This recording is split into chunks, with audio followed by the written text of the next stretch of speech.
hermanos, voy a pedirles que abran sus escrituras al libro de Santiago, en el capítulo 2. Vamos a leer dos versículos, el 25 y el 26. La fe se traduce en obras, es el título de nuestro mensaje de hoy. La fe se traduce en obras. Santiago capítulo 2, versos 25 y 26. Dice: asimismo, también Rahab, la ramera, no fue justificada por obras cuando recibió a los mensajeros y los envió por otro camino, porque como el cuerpo sin espíritu está muerto, así también la fe sin obras es muerta. Pueden sentarse, hermanos. El apóstol Santiago escribe esta carta a las iglesias y en ella toca temas de gran importancia para todos los creyentes, para todas las iglesias. Entre esos temas hay uno sumamente interesante que precisamente está incluido allí, sobre todo en el verso 25 que hemos leído, es decir, la fe y las obras. Nosotros sabemos por el Nuevo Testamento y especialmente por las cartas de San Pablo que nosotros somos salvos por la fe y no por las obras, dice Pablo, para que nadie se gloríe. Con esto quería enfatizar el apóstol Pablo que las obras de una persona no salvaban a nadie. Podían ser buenas, excelentes, admirables, magníficas, y todo eso sumado no le iba a dar la salvación.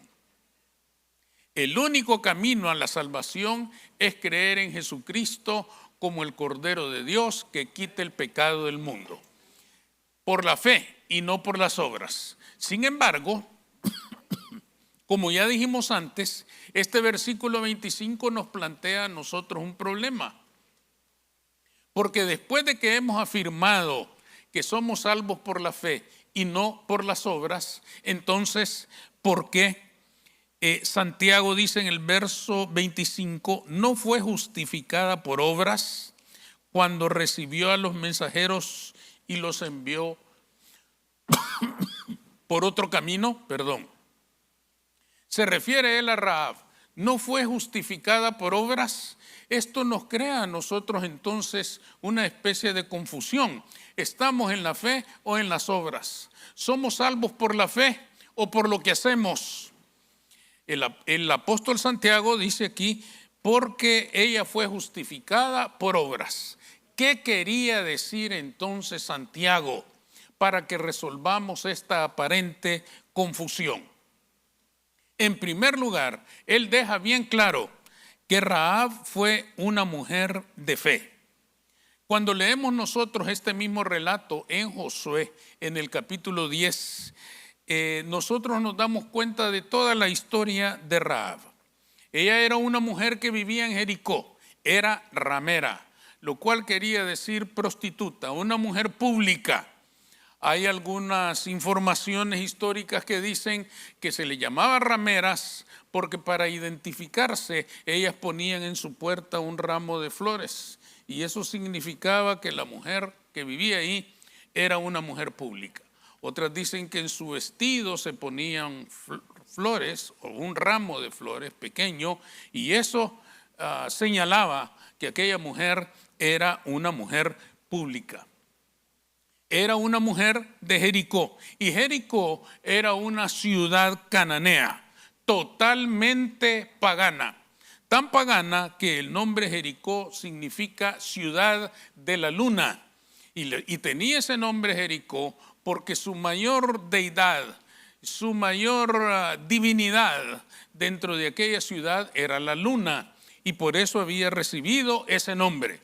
Jericó también significa ciudad de palmeras, lo cual sugiere que aquella ciudad tenía unas características naturales muy agradables para vivir ahí. Jericó era una ciudad importante era una ciudad magnífica, era una ciudad admirable, una ciudad en la que cualquier persona querría vivir. Sin embargo, hermanos, uno se pregunta, ¿por qué se afirma que Rahab tuvo fe en Jehová si era de Jericó? Y Jericó era una ciudad pagana. ¿Cómo sabía ella quién era Jehová? ¿De dónde había llegado ella a la conclusión de que el Dios de Israel era el Dios verdadero? Es que nosotros cometemos el error de pensar que todos los hechos de Jehová, específicamente y en este tiempo, venía de sacar al pueblo de Egipto de la esclavitud de Faraón, y en aquella confrontación se habían producido las 7 plagas.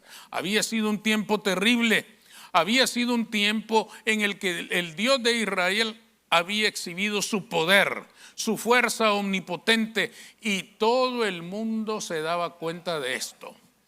No pensemos nosotros, hermanos, que aquello pasó en Egipto y solo ellos lo supieron y solo ellos se dieron cuenta. Toda la tierra conocida tenía noticia de aquellos eventos. Eran eventos tan extraordinarios, hermanos. Eran eventos tan sobrenaturales que todo mundo tenía noticia de que aquello había sucedido. Por lo tanto, esta mujer, sin haber tenido una revelación directa de parte de Dios, porque ella era gentil, la ley la había dado Jehová en primer lugar para el pueblo de Israel, pero ella era de Jericó, era cananea, y por lo tanto aquella revelación no le había llegado de una manera directa. Sin embargo, esta mujer había examinado los hechos que había escuchado que Dios había llevado a cabo, y comenzó ella a construirse una imagen de quién era el Dios de los judíos. Una imagen de qué tan poderoso, de qué tan grande, magnífico, extraordinario era el Dios de Israel. Decimos que Rahab fue una mujer de fe, porque antes que nada, hermanos, ella, al igual que todos los habitantes de Jericó, cuando oyeron que el pueblo de Jehová había llegado a su tierra, se llenaron de miedo. En Josué, hermanos, en el capítulo 10 y versos 8 y 9, leemos lo siguiente. Antes que ellos se durmiesen, ella subió al terrado y les dijo: sé que Jehová os ha dado esta tierra, porque el temor de vosotros ha caído sobre nosotros, y todos los moradores del país ya han desmayado por causa de vosotros. Fíjense la impresión que causó en la gente de Jericó la llegada del pueblo de Dios. Lo que generó, hermanos, fue un miedo terrible, un terror avasallador, a tal punto, dice aquí, que Rahab misma les dice: ya todos han desmayado. Lo cual quería decir, todos se sienten ya derrotados, todos se sienten ya perdidos porque saben quién es Jehová. Esto es interesante para nosotros, hermanos, porque demuestra que en Jericó todo el mundo se llenó de miedo ante el Dios de Israel. Pero fíjense qué contradicción. Se llenaron de miedo delante del Dios de Israel, pero ninguno decidió humillarse delante de ese Dios. Rahab sí lo hizo. Rahab, hermano, fue una mujer de fe en el sentido de que tomó la decisión más sabia que podía tomar. Ella se dio cuenta de que ella personalmente estaba perdida. Ella no tenía esperanza, estaba perdida por cualquier camino que tomara. Estaba perdida entre su propio pueblo porque había escondido a los espías y los había dejado ir sin que los capturaran. Esto significaba traición y por lo tanto su propio rey le quitaría la vida. Y por el otro lado estaba Jehová, que había llegado para destruir todo, empezando por aquella fortaleza tremenda que rodeaba a Jericó. Todo iba a caer, todo iba a ser destruido. Quiere decir que esta mujer se da cuenta de algo: yo no tengo esperanza. Estoy perdida, estoy muerta. Lo único que me espera es la muerte. Entonces toma una decisión de fe. Y dice, yo le tengo miedo a Jehová igual que todos, pero hoy voy a dejar el miedo atrás y voy a creer que Él me puede hacer misericordia.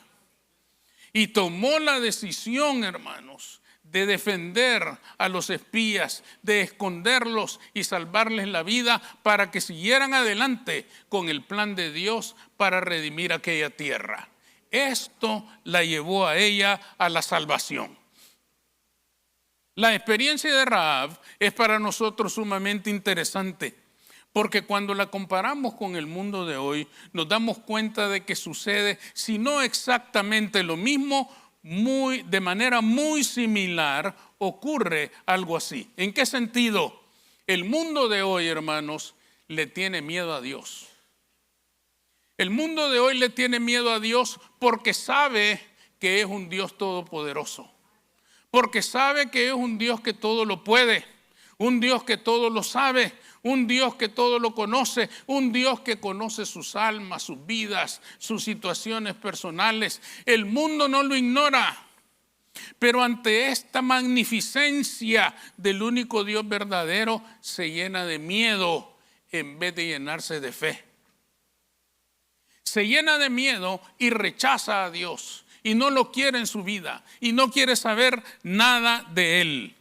Llenos de miedo, hermanos, se niegan a recibir el testimonio de amor y de misericordia que Cristo quiere llevarles a sus propias vidas. ¿Qué queremos decir con esto? Rahab, hermanos, sabía cómo había destrozado a Egipto a través de las plagas. Rahab sabía que el pueblo de Dios había cruzado el mar en seco y que después había negado a los ejércitos de Faraón, todo para liberar a su pueblo. Sabía que Dios era poderoso y eso producía en su vida mucho temor. Al igual que todos en Jericó. En Jericó temblaban, se desmayaban del miedo porque decían, aquel Dios que hizo aquellas grandes hazañas en Egipto nos va a hacer pedazos a todos aquí en Jericó. Y desmayaban del miedo. Pero Rahab dejó atrás el temor y decidió confiar en el Dios de Israel. Es una gran lección de parte de Jehová, porque nos está diciendo a todos, ¿de qué le sirve al hombre tenerle miedo a Dios? ¿Le ayuda en algo? ¿De alguna manera le beneficia en algo tenerle miedo a Dios? Lo único que hace es alejarlo de Él, y alejados de Él nada somos, dice la Escritura. Por miedo el mundo lo rechaza porque no tiene idea de quién es Dios. La gran diferencia, hermanos, entre Rahab y el mundo de hoy es que Rahab de alguna manera, en medio de todos aquellos hechos portentosos que Jehová había realizado en Egipto, miró a un Dios lleno de misericordia. Miró a un Dios que le había hecho el bien a su pueblo. No porque su pueblo lo mereciera, sino porque era su pueblo. Le había hecho el bien, y la misericordia justamente, hermanos, que recibamos un favor que nosotros no merecemos. Rahab entendió esto y tomó la decisión, voy a creer en Jehová y Él será mi Dios a partir de hoy. Y esta mujer, hermanos, fue salva por la fe. Pero su fe se tradujo en obras. Por eso es importante, hermanos, en cuanto al miedo a Dios. En el mundo, hermanos, todos le tienen miedo a Dios. Y todos tiemblan, y todos se asustan, y todos se angustian. Eso no les sirve de nada. Y siguen escuchando las voces de tantas personas que hablan de tenerle miedo a Dios, incluso de religiones que enseñan a tenerle miedo a Dios. El hombre, hermano, sin esperanza en el mundo, debería dejar de oír las voces del mundo y oír la voz de Dios que lo está llamando para amarlo y para salvarlo. Es que a veces, hermanos, deberíamos hacer oídos sordos a las mentiras del mundo y escuchar con claridad la verdad eterna revelada en la palabra de Dios. Le pasó a una rana que era sorda. Esta rana sorda, hermanos, cayó en una ocasión en un pozo, en un hoyo. El resto de las ranas por alguna razón no la querían, la despreciaban. De manera que cuando cayó en el pozo, las ranas que estaban arriba comenzaban a gritarle: muérete, finalmente te vas a ir, vas a desaparecer, nadie te quiere, termina ya de una vez y muérete. Y le gritaban, hermanos, intensamente, pero ella era sorda. Entonces ella las miraba y comenzó a brincar, y a brincar, y a brincar, y con más ánimo, y con más ánimo, hasta que en una de esas logró salir. Cuando salió, con señas y todo, hermanos, le preguntaron: ¿pero y cómo saliste? No, dice, yo estaba perdida, pero como ustedes me animaban tanto, y empecé a saltar. Es que, hermanas y hermanos, en el mundo es mejor oír la voz de Dios que la voz de la farsa, de la mentira, del engaño que predomina en el mundo. A veces hay que hacerse sordo a esas voces extrañas, hermanos, que hablan de Dios sin conocerlo, que hablan de Dios sin saber quién es Él, que hablan de Él como un Dios aterrador, cuando en realidad es un Dios que nos ha amado tanto que dio a su único Hijo para que todo aquel que en Él crea no se pierda, mas tenga vida eterna. Amén. Esta es la voz que nosotros deberíamos oír. Este es el mensaje que nosotros deberíamos oír. Es la única manera de dejar atrás el miedo, de dejar atrás esa idea aterradora de un Dios que va a terminar con nosotros. La decisión entonces, hermanos, de esta mujer, de Rahab, fue una decisión que la llevó a la salvación. Ahora, aclaremos entonces las palabras que nos llevaron a este asunto. Cuando Santiago dice: no fue salva por las obras, lo que él está diciendo, hermanos, no es que las obras la hayan salvado. Lo que él le está reconociendo es que las obras que ella hizo, las hizo por fe. Digámoslo de otra manera, la fe, hermanos, en Dios debe de traducirse en obras. La fe en Dios, cuando es genuina, cuando es verdadera, cuando realmente ha entrado en nuestro corazón, debe llevarnos a actuar de una manera diferente. Rahab nos enseña a nosotros que no es posible decir que tenemos fe en Dios y seguimos viviendo de la misma manera. Rahab nos está enseñando que no es posible que vayamos por la vida diciendo que creemos en el Señor, que Él es nuestro Salvador, que Él es el Cristo y seguimos viviendo de la misma manera. Rahab nos está diciendo: si verdaderamente hemos creído en Él como nuestro Señor y Salvador, nuestra vida tiene que cambiar. Aunque sea un poquito cada día, pero tiene que cambiar. No es posible que llevemos 20 años en la iglesia y sigamos viviendo de la misma manera. La fe verdadera, hermanos, debe implicar obras propias de esa fe. Juan el Bautista lo dijo de otra manera. Cuando se negó a bautizar a los fariseos, les dijo: haced frutos dignos de arrepentimiento. Lo que les estaba diciendo es: no los bautizo porque yo solo bautizo gente arrepentida y ustedes no dan señales de haberse arrepentido. Hagan frutos primero y entonces los voy a bautizar. La fe, hermanos, la fe verdadera, la fe genuina debe dar frutos. Por lo tanto, la fe en Cristo se debe traducir en obras de fe. No porque las obras nos vayan a salvar, sino porque las obras son el testimonio de que Cristo nos ha salvado.